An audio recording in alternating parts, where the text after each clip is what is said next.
قدیم زمانے کے ایک شاہی شہر میں بابا رحیم نامی ایک نابینا بوڑھا کمہار رہتا تھا۔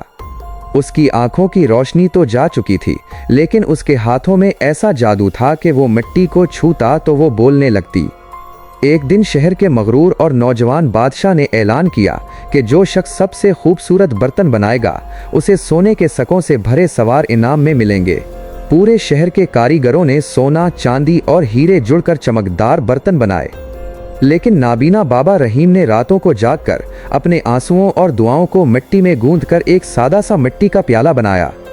نمائش کے دن مغرور بادشاہ نے ہیرے جواہرات والے برتن چھوڑ کر بابا کے اس مٹی کے پیالے کا مذاق اڑایا، مگر جیسے ہی بادشاہ نے اس مٹی کے پیالے میں پانی ڈالا، پورے محل میں پہلی بارش کی سوندھی خوشبو پھیل گئی اور وہ عام پانی دنیا کا میٹھا ترین شربت بن گیا۔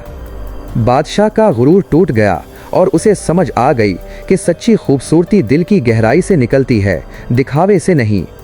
سبق: سچی خوبصورتی اور ہنر دکھاوے یا ہیرے جواہرات میں نہیں، بلکہ نیت اور روح کے خلوص میں چھپا ہوتا ہے۔ غرور انسان کو اندر سے اندھا کر دیتا ہے، جبکہ عاجزی اور سچی لگن مٹی کو بھی سونا بنا دیتی ہے۔